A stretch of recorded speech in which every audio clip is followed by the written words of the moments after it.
ꯐꯣꯠꯇ꯭ꯔꯤꯅꯦ ꯂꯣꯏꯖꯔꯦ ꯃꯌꯥꯝ ꯑꯩꯈꯣꯏꯒꯤ ꯑꯗꯣ ꯃꯌꯥꯝ ꯁꯤꯗ ꯂꯩꯔꯦꯕꯀꯣ ꯂꯥꯏꯒꯤ ꯃꯊꯧ ꯇꯥꯕ ꯄꯣꯠ ꯆꯩ ꯗ꯭ꯔꯣ ꯃꯤꯁꯤꯒꯤ ꯄꯣꯠ ꯆꯩꯁꯦ ꯑꯗꯨꯝ ꯇꯧꯅ ꯁꯖꯥꯏꯔꯛꯀꯦ ꯃꯌꯥꯝ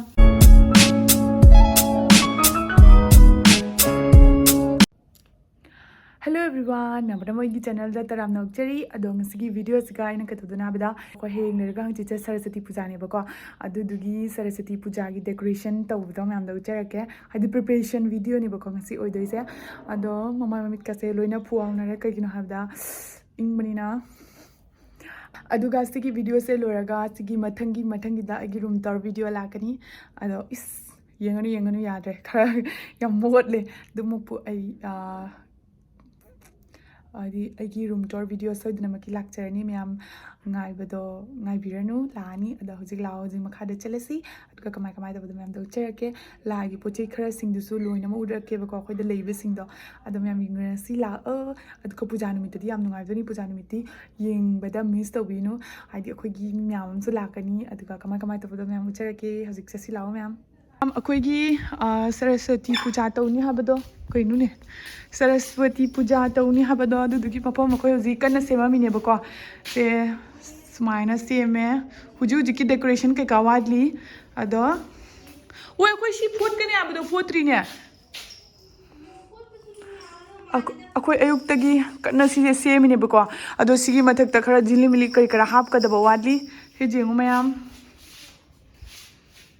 ꯑꯗꯣ ꯑꯩꯈꯣꯏ ꯐꯤꯁꯦ ꯌꯥꯝꯅ ꯄꯨꯔꯛꯇꯦ ꯑꯩꯈꯣꯏꯁꯦ ꯌꯥꯝ ꯃꯆꯥ ꯑꯣꯏꯅ ꯇꯧꯗꯣꯏꯅꯦꯕꯀꯣ ꯑꯗꯨꯅ ꯐꯤꯁꯦ ꯌꯥꯝ ꯄꯨꯔꯛꯇꯦ ꯑꯗꯨꯅ ꯈꯔ ꯄꯨꯔꯛꯄꯗꯣ ꯁꯤꯒ ꯍꯥꯞꯄꯦ ꯑꯗꯨꯒ ꯁꯥꯏꯗꯇ ꯁꯤꯒ ꯈꯔ ꯂꯩꯔꯦ ꯁꯤꯅ ꯑꯩꯈꯣꯏ ꯐꯝꯃꯒ ꯆꯥꯅꯕꯩ ꯀꯥꯏꯅ ꯑꯗꯨꯗꯤ ꯑꯗꯨꯝ ꯍꯥꯏꯖꯅꯩꯅꯤ ꯑꯗꯣ ꯁꯤ ꯂꯩꯔꯦ ꯁꯤꯒꯤ ꯁꯤ ꯂꯩꯔꯒ ꯁꯤ ꯃꯅꯨꯡꯗ ꯂꯥꯏ ꯂꯥꯛꯑꯅꯤ ꯑꯗꯣ ꯑꯩꯈꯣꯏꯒꯤ ꯄꯣꯠ ꯆꯩ ꯍꯥꯞꯅꯕꯒꯤꯗꯣ ꯄꯨꯊꯣꯔꯛꯑꯣ ꯁꯦꯝꯃꯁꯤ ꯑꯗꯨꯒ ꯁꯤꯒꯤ ꯃꯊꯛꯁꯤꯒ ꯑꯩꯈꯣꯏ ꯂꯥꯏ ꯊꯝꯗꯣꯏꯅꯦꯕꯀꯣ ꯑꯗꯣ ꯂꯥꯏ ꯊꯝꯗꯣꯏꯗꯣ ꯐꯤ ꯍꯥꯞꯄꯒ ꯊꯝꯗꯣꯏꯅꯤ ꯍꯧꯖꯤꯛꯀꯤꯗꯤ ꯑꯗꯨꯝ ꯆꯦꯛꯅ ꯑꯗꯨꯝ ꯁꯦꯝꯃꯤꯅꯦꯕꯀꯣ ꯁꯦꯝꯖꯤꯜꯂꯤꯅꯤ ꯑꯗꯣ ꯁꯤꯗꯁꯨ ꯂꯩꯔꯦꯕꯀꯣ ꯂꯥꯏꯒꯤ ꯍꯌꯦꯡ ꯇꯧꯒꯗꯕ ꯄꯣꯠ ꯆꯩ ꯈꯔ ꯑꯗꯨꯝ ꯃꯌꯥꯝꯗ ꯈꯔ ꯎꯠꯆꯔꯛꯀꯦ ꯁꯤꯒ ꯃꯊꯧ ꯇꯥꯕ ꯄꯣꯠ ꯆꯩꯉꯩꯗꯣ ꯁꯤ ꯍꯥꯞꯆꯜꯂꯦ ꯑꯝꯇ ꯄꯨꯊꯣꯛꯑꯒ ꯆꯤꯡꯍꯟꯒꯦꯕ ꯑꯗꯣ ꯃꯌꯥꯝ ꯁꯤꯗ ꯂꯩꯔꯦꯕꯀꯣ ꯂꯥꯏꯒꯤ ꯃꯊꯧ ꯇꯥꯕ ꯄꯣꯠ ꯆꯩꯁꯤꯡ ꯈꯔ ꯑꯃ ꯁꯤꯒ ꯂꯩꯔꯦ ꯁꯤꯗꯅ ꯃꯥꯒꯤ ꯄꯨꯈꯝꯒ ꯒꯂꯥꯁꯀ ꯑꯗꯒꯤ ꯁꯤꯗꯅ ꯑꯩꯅ ꯑꯈꯪꯕꯗꯣ ꯈꯔ ꯍꯥꯏꯔꯛꯑꯒꯦ ꯁꯤꯅ ꯀꯩꯅꯣ ꯁꯤꯕꯣ ꯀꯩꯅꯣꯝ ꯍꯥꯏꯕꯅꯤꯗꯣ ꯑꯩ ꯚꯤꯗꯤꯑꯣꯗ ꯍꯥꯞꯄꯛꯑꯒꯦꯕꯀꯣ ꯍꯧꯖꯤꯛꯀꯤ ꯀꯥꯎꯊꯣꯛꯈ꯭ꯔꯦ ꯀꯔꯄꯨꯠꯅꯤ ꯃꯅꯨꯡꯗ ꯌꯥꯎꯔꯤꯁꯦ ꯑꯗꯨꯒ ꯁꯤꯗ ꯂꯩꯔꯦ ꯂꯥꯏꯒꯤ ꯀꯩꯅꯣ ꯁꯥꯔꯤ ꯑꯗꯨꯒꯤ ꯁꯤꯗ ꯂꯩꯔꯦ ꯃꯥꯒꯤ ꯃꯥꯂꯥ ꯌꯥꯝ ꯅꯨꯡꯁꯤꯌꯦ ꯑꯗꯒꯤ ꯁꯤꯗ ꯂꯩꯔꯦ ꯃꯥꯒꯤ ꯁꯝꯖꯦꯠ ꯑꯗꯨꯒ ꯁꯤꯁꯨ ꯁꯥꯔꯤꯅꯤ ꯑꯗꯨꯒ ꯁꯤꯁꯤꯅ ꯃꯣꯏꯒꯤ ꯐꯝꯅꯕꯒꯤ ꯕꯥꯃꯣꯟꯅ ꯐꯝꯅꯕꯒꯤ ꯑꯣꯏ ꯃꯥꯟꯅꯕꯀꯣ ꯑꯗꯨꯒ ꯁꯤꯗ ꯂꯩꯔꯦ ꯁꯤꯒ ꯂꯩꯔꯦ ꯃꯅꯨꯡꯗ ꯁꯤ ꯀꯩ ꯃꯊꯧ ꯇꯥꯕꯁꯤꯡꯗꯣ ꯈꯔ ꯎꯠꯂꯦ ꯑꯗꯨꯒ ꯁꯤꯅ ꯑꯩꯈꯣꯏ ꯙꯨꯞ ꯊꯥꯡꯃꯩ ꯊꯥꯅꯤꯡꯉꯥꯏꯒꯤꯅꯤ ꯌꯥꯔꯦ ꯍꯧꯖꯤꯛ ꯈꯔ ꯑꯗꯨꯝ ꯑꯗꯣ ꯀꯣꯟꯅꯗꯤ ꯑꯗꯨꯝ ꯌꯦꯡꯉꯣꯕꯀꯣ ꯃꯌꯥꯝ ꯍꯧꯖꯤꯛꯀꯤꯗꯤ ꯑꯗꯨꯝ ꯁꯤ ꯈꯔ ꯑꯃ ꯎꯠꯆꯔꯦ ꯑꯗꯣ ꯁꯤꯗ ꯂꯩꯔꯦ ꯁꯖꯥꯏꯅꯕ ꯈꯔꯗꯣ ꯑꯗꯨꯁꯤꯡꯗꯣ ꯀꯗꯥꯏꯗ ꯁꯖꯥꯕꯗꯣ ꯃꯌꯥꯝ ꯎꯠꯆꯔꯛꯀꯦ ꯑꯗꯨꯒ ꯌꯦꯡꯉꯁꯤ ꯑꯩ ꯁ꯭ꯇꯦꯟꯁꯨ ꯂꯧꯔꯨꯒꯦꯅ ꯇꯧꯋꯤ ꯑꯃꯈꯛ ꯌꯦꯡꯍꯟꯒꯦ ꯎꯜꯇꯥ ꯑꯣꯏꯔꯝꯃꯦ ꯁꯤ ꯊꯝꯃꯤ ꯁꯤꯗ ꯂꯩꯔꯦ ꯁꯤ ꯁꯖꯥꯏꯔꯛꯇꯣꯏꯅꯤ ꯑꯩꯈꯣꯏ ꯁꯤ ꯃꯌꯥꯝꯁꯤꯁꯨ ꯁꯖꯥꯏꯔꯛꯇꯣꯏꯅꯤ ꯃꯊꯪ ꯇꯧꯅ ꯁꯖꯥꯏꯔꯛꯀꯦ ꯃꯌꯥꯝ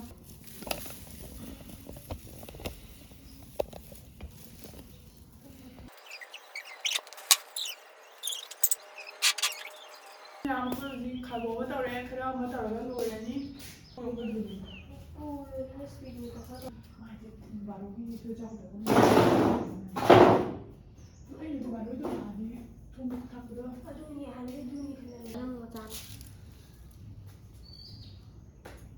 ꯑꯆꯧꯕꯅꯤꯗꯨꯅ ꯁꯥꯏꯗ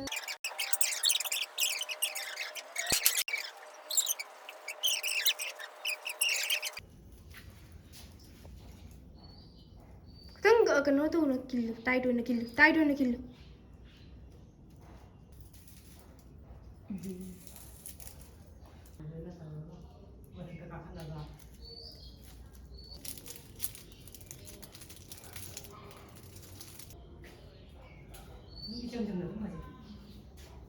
फजरे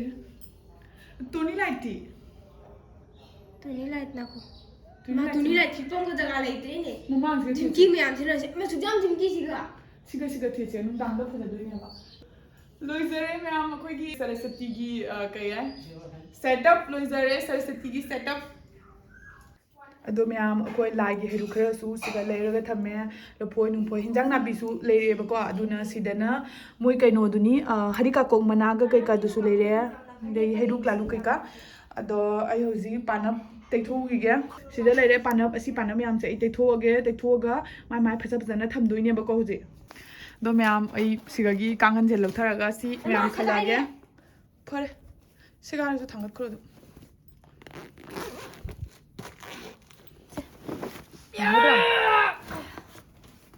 अदो मैम आई होजी सिखलनी फजना सिजायो सी टेबल से पोचेंगे से लोइना उपुदा हाचनगिद्रो मिसी पोचेंगे खोइ जी कांगन जे खल्लुरनी मैम चपगे आरो सिगी फमुंग सिगनी खोइना खनदोइसे कइनो कई खनगनी सरस्वती पूजा की अदा हुजी खनबदी लोरेबको अदु मुंपाक पिदक थागदव वाली मुंपाक पिदक तुदी कोना थारनी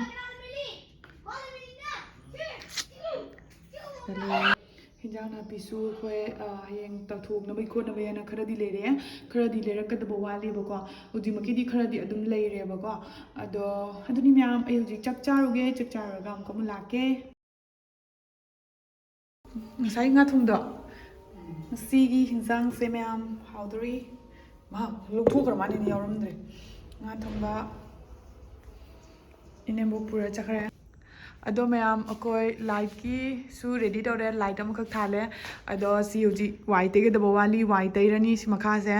अदो अयामबदी अदुम लोरेबको से अदो सिगी मथक से फी अमना खुमगे तौबदो खुमद्रे अदुम सिदा अदुम ओयहले अदुगा सिदा लेरे ला मैम अमा ला से मोले दोना अममम तौना अखोय तैथोखरे नेमबुकना अदो मैम अखोय हुजी लागी पुरपगी मफम से फी अंगोब थारे अदुगा मथकता कैनोगा लाद लुपा अमा थारेबको सि मफम सिगा खोरेन लाई पुरानी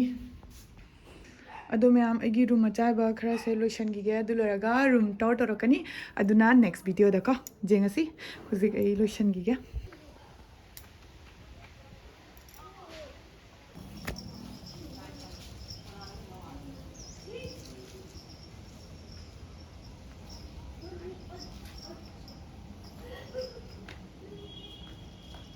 masu lore ado aigi atopa video da oina yengase bako ma'am हजी मी लाप होनरे दुना चालोले दो हेंगी हेरुक लालुक सेमगी मी खरम से लाकनारे बको अदो मैम सिंदो येंगहलके हजी मोय हेरुक सेमी बको अदो आई चालोलिनी अदो येंगहलके मम्मा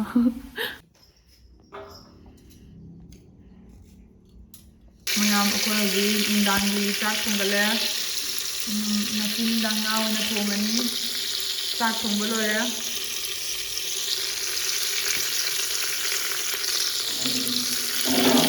Masih lagi saya ready-made ni. How do you do it? Hah?